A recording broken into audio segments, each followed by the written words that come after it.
menurut pedoman penulisan buku penulisan etika akademik ya, etika bukan etika akademik. Jadi kita punya pedoman untuk penulisan karya ilmiah. Nah, nanti kalian boleh minta sama kelas atau ada di ini dong. Di website kita ada etika bukan etika. Penulisan karya tulis ilmiah. Nah, di situ ada deh ininya cara kita merujuk. Nah, kalau FK Unsri rujukannya dengan metode Vancouver. Ya, nanti kalian belajar lebih dalam. Dia pakai Vancouver, jadi kita cukup menuliskan nomor saja. Jadi tidak panjang-panjang kayak ini ya. Kalau ini kan contoh ya.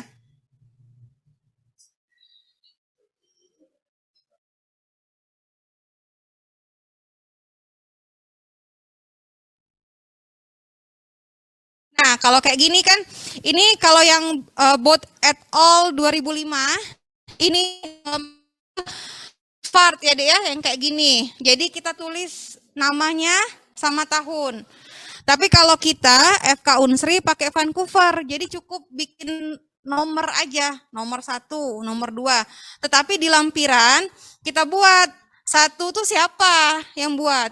Oh, 1 tuh si Bot et al. Judulnya, tahun, jurnal-jurnal apa gitu. Nah, gitu ya, Dek ya. Jadi kita kalau di FK Unsri pakai sistem Vancouver untuk rujukannya, Dek. Kalau mau mulai dibaca-baca, boleh ada di pedoman penulisan karya ilmiah, Dek, namanya, ya. Ada kok itu di website kita. Silakan diunduh boleh. Lengkap di sana cara mensitasinya, bagaimana penulisan Vancouver di daftar lampiran juga sudah ada. Udah kita buat ya. Oke. Baik, terima kasih dokter. Ya, siapa lagi? Iya ya, di ini ya, di sisi ini dulu ya. Ya, silakan Dek. Di dalam dulu, di kelas dulu. Silakan. Tadi ada 2 yang nunjuk ya? Ya, silakan Dek. Kenapa? Bagaimana kalau kita yang mengambil suatu kutipan, kutipan tersebut itu ada di dalam jurnal.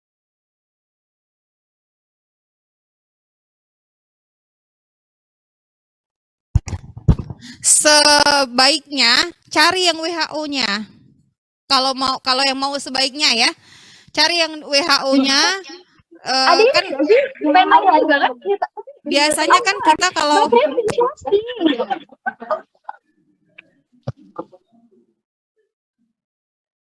sudah yang kan kalau kita nyari kan di situ kan biasanya kan kalau kita nyari jurnal tuh kan mensitasi dari orang lain. Nah, harusnya kita mencari ide yang awal, Dek. Itu yang baiknya. Jadi kita cari tuh jurnal yang awalnya. Jadi misalnya kayak saya waktu itu kan ya, saya neliti tentang stres stres kronik terhadap memori. Nah, di situ dibilang bahwa otak itu adalah organ utama yang menginterpretasikan stres. Nah, itu dari jurnal yang dibuat oleh si siapa gitu. Nah, padahal saya ngambilnya itu dari tahun yang baru ya. Nah, yang itu dia sitasi dari tahun lama. Nah, saya cari searching punyanya orang itu di sitasinya, saya copy, saya cari, alhamdulillah kebuka jurnalnya. Nah, kita baca lagi jurnal yang itu. Sebaiknya seperti itu. Cuman kadang-kadang nih beberapa jurnal itu apalagi memang dia eksklusif, dia nggak bisa terbuka ya. Kadang-kadang. Nah, itu nggak apa-apa kalau emang kayak gitu. Kita bisa kok bikin ada yang namanya mensitasi yang dari yang tempat yang kedua, tidak tempat yang pertama.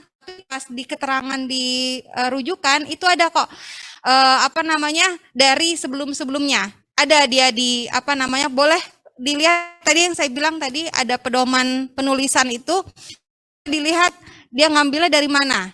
Atau dari buku juga seperti itu ya. Kalau kita ngambil chapter books juga dari chapter, dari buku dari buku apa gitu. Dia ada lengkapnya. Tapi kalau memungkinkan, ambillah dari bahan awal, bukan ambil dari bahan yang sudah ada gitu. Jadi lebih terpercaya dan mungkin ada informasi baru ya yang mungkin tidak dijelaskan oleh penulis yang kedua seperti itu. Ya, jadi sarannya kalau seperti itu cari dulu yang awal kalau masih bisa diakses seperti itu. Ya.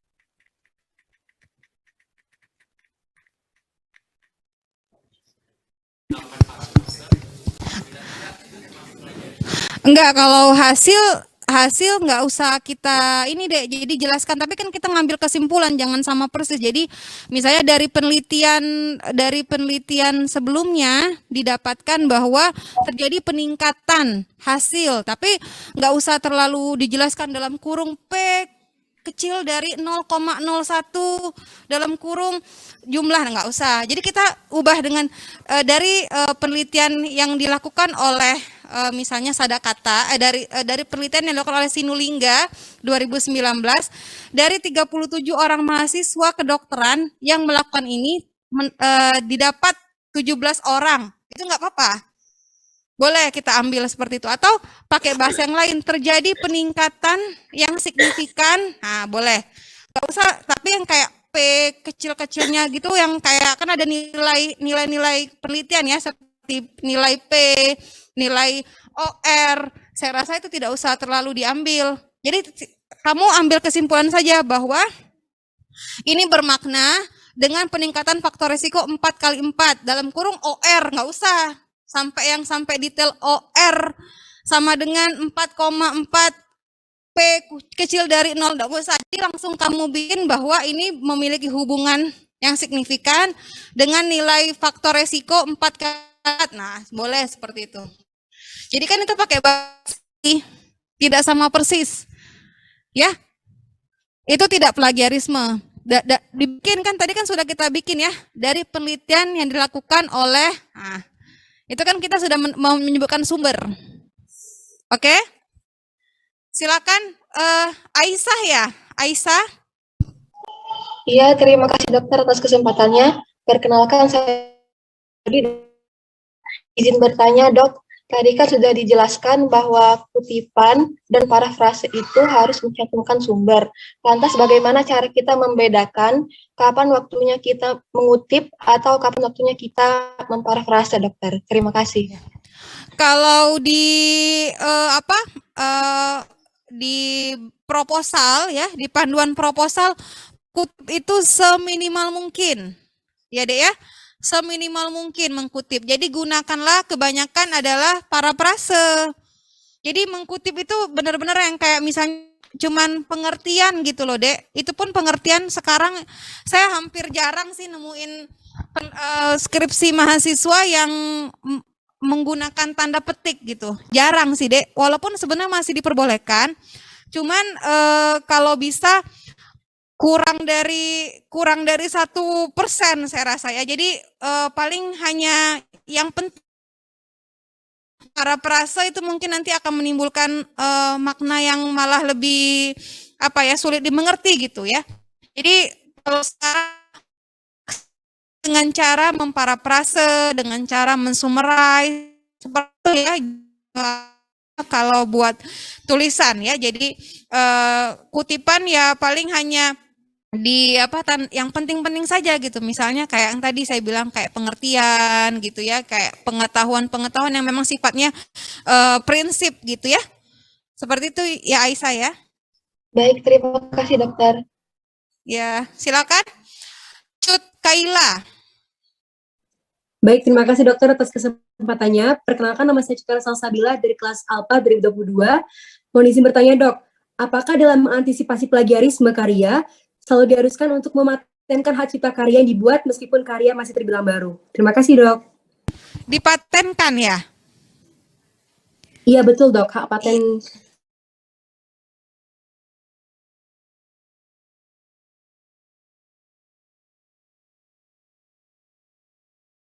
buku dipatenkan, kita punya apa namanya video ya. Itu Pak Arwan itu banyak sekali tuh patennya.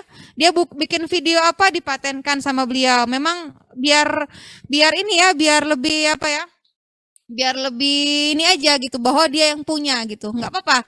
Nggak terlalu mahal sekarang mempatenkan, cuma 500.000. Daftar di Kementerian Hukum. Silakan aja kalau mau dipatenkan, jadi biar lebih ini ya, kalau kalian punya video gitu ya, kayak saya sama Dokter Siva kemarin bikin video senam ibu hamil, kami patenkan ya. Jadi memang tapi senam ibu hamilnya memang khusus untuk mengurangi sakit pinggang belakang soalnya. Jadi itu kan berbeda ya. Nah, boleh kalau mau dipatenkan silakan dipatenkan. Biar lebih aman juga untuk kalian ya. Tapi nggak usah seluruhnya juga ya.